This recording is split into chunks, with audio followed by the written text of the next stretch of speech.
En esta intervención expondré, a modo de ensayo visual, una parte de mi tesis doctoral titulada Las sonoridades visuales ecosomáticas en la poesía de Picasso, una investigación artística.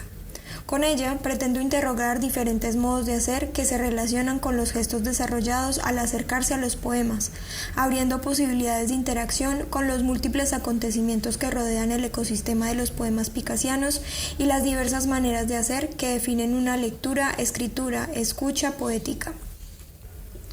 Mostraré, mediante imágenes y movimientos, algunos elementos prácticos y conceptuales de mi investigación que me permitieron iluminar otras posibilidades de análisis y proponer una relectura contemporánea de los poemas producidos por Pablo Picasso entre 1935 y 1959. Según Jacques, Michael y Cortés en el 2020, esta obra, compuesta por alrededor de 400 composiciones en francés y castellano, emplea la sonoridad como un elemento trascendental y distintivo, aportándole cuerpo, estructura y continuidad a todo este cuerpo poético. A lo largo de esta investigación, encontré que esta característica sonora se refleja a partir de diferentes recursos lingüísticos y gráficos. La poética de Picasso no está mediada únicamente por palabra, sino a través de múltiples elementos gráficos utilizados en el espacio compositivo, como guiones, puntos, tachones, flechas, signos y gestos caligráficos. Esta sonoridad, expresada de manera transensitiva, conecta escritos, tiempos e ideas a través de capas adicionales de sentido.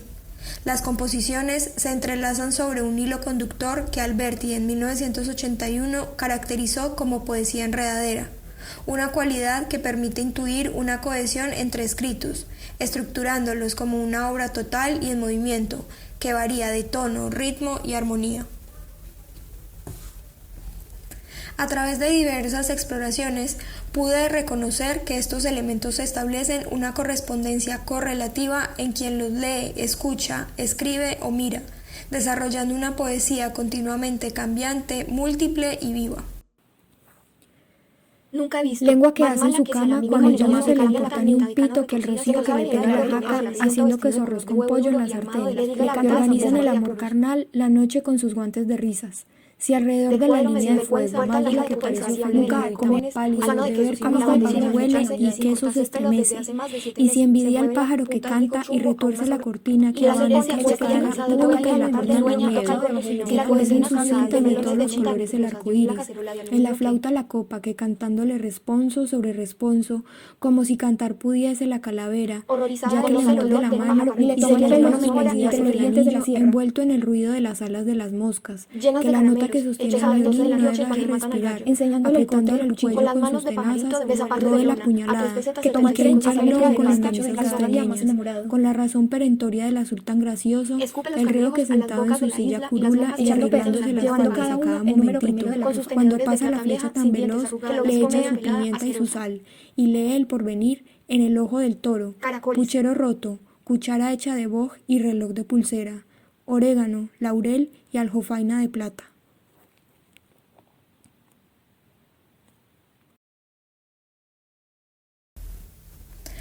Para comenzar, es importante reconocer el contexto en que fueron escritos estos poemas. Picasso, como artista, respondió a su entorno. Sus amigos fueron los poetas más reconocidos de las vanguardias artísticas europeas del siglo XX, con quienes compartió cuestionamientos en torno a la producción poética y la experimentación con el gesto de la escritura, la lectura y el habla que deviene sonido. Es fundamental considerar que sus producciones poéticas no son elementos aislados de su obra plástica. Por el contrario, su trabajo artístico se nutrió de todos sus lenguajes de expresión. Dentro de este marco, la optofonética emerge como un concepto clave. Este término, creado por Hausmann en 1920, propone la consideración de un poema como una acción de asociaciones respiratorias, auditivas, visuales y sensitivas inseparables. Adicionalmente, es importante mencionar las maneras de hacer venidas de África, en forma de música, dibujo, poesía y escultura, que impregnaron las prácticas europeas del siglo XX y por lo tanto también las picasianas, reflejándose en las maneras de entonar y atender a diversas sonoridades. Las traducciones al castellano de los poemas, tanto la de 1989 como la de el 2023, han sido desarrolladas desde un acercamiento únicamente textual, dejando de lado los otros elementos que dan sentido a la obra.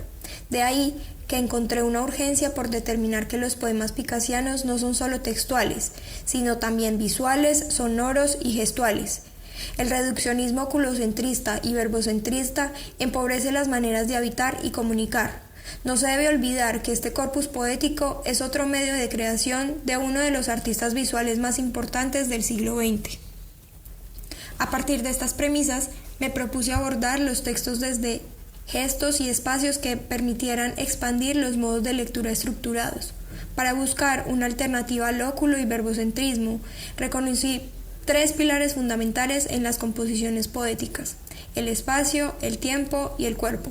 Sobre estos estructuré la investigación, desde donde pude desarrollar los conceptos que propone el título: ecosomática y sonoridades visuales. En el pilar del espacio, examiné la multiplicidad de maneras de hacer. Desarrollé una experimentación con la percepción y la plasticidad del espacio que ocupa el texto. Relució lo transensitivo y lo infraordinario que, como menciona Perec, compone la realidad como una inmensa red de sucesos invisibilizados. Me topé con el sonido, las fuerzas electromagnéticas y tantas cosas que también construyen un acontecimiento poético. De allí desarrollé el término ecosomática. Busca reconocer cómo la experiencia corporal está ligada al entorno, estableciendo relaciones correlativas íntimas y recíprocas. En términos de esta investigación, la obra poética afecta la experiencia corporal de quien interactúa con ella, así como quien lo hace puede afectar al poema, aportándole sus características individuales. Así pues, el poema no es una cosa congelada en el tiempo. Mientras lo recitemos, leamos o miramos, seguirá continuamente cambiando. Azucena que sube a gatas por la escalera del tejado, revolcando sus alas entre las hojas del dulce, que corta con sus dientes el hilo que encadena el globo que cae esparramado de bruces en el cielo y se estalla.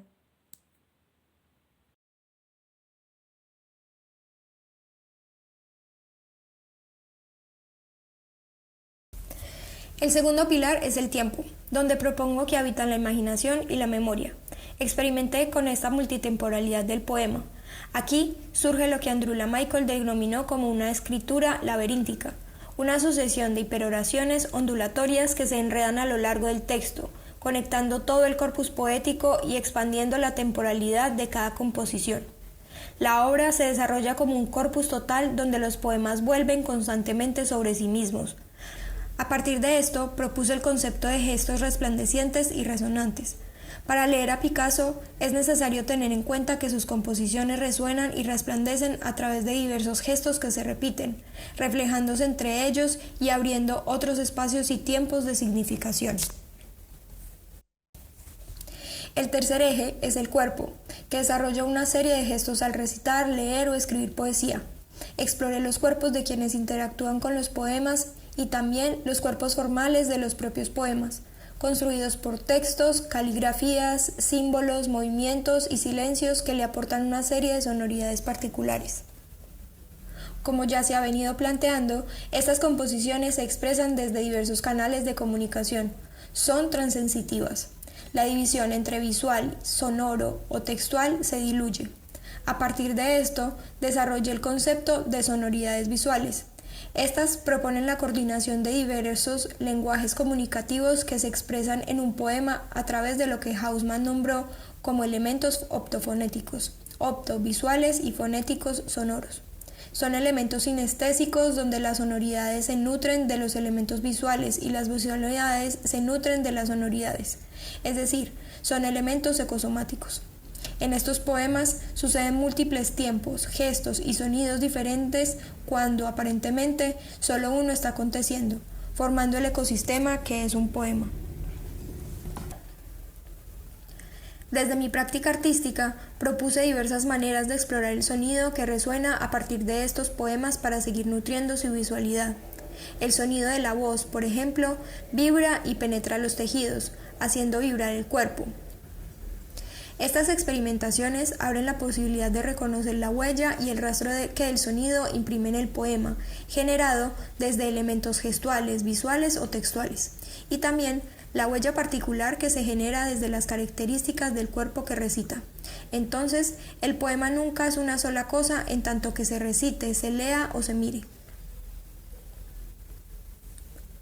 La manifestación de las ondas sonoras es una manera plástica, visual y sinestésica que se produce correlativamente con el gesto de la lectura.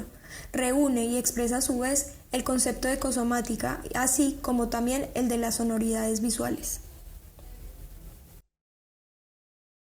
11 de diciembre del 35. Ascua de amistad. Ascua de amistad. Ascua de amistad. Ascua de amistad. Reloj que siempre está dando la hora. Reloj que siempre está dando la hora. Bandera que flota tan alegre, movida por el soplo de un beso sobre la mano. Caricia de las alas del corazón. Del corazón que se levanta, volando de la punta más alta del árbol del jardín lleno de frutas. Lleno de frutas. Jardín lleno de frutas. Lleno de frutas. Lleno de frutas. Si una mirada extiende su terciopelo a la ventana, butaca